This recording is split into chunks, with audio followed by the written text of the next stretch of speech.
Okay, right now we're driving into a really broken road. It's still it's not dirt, but you can notice how the car shakes, and I still can see in the picture that I'm pretty stable though.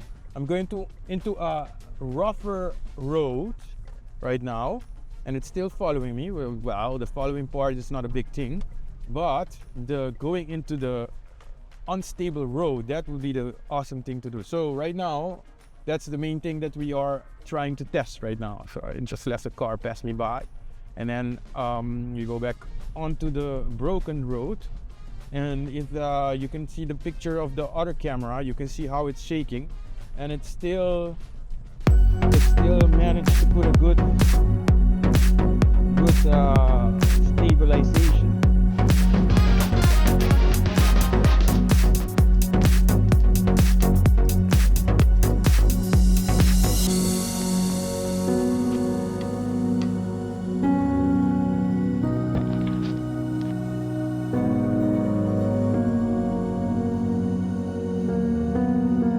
Alright, here we go again. We are now going to test the upside down version and looking at the wheel. Let's hope everything goes fine.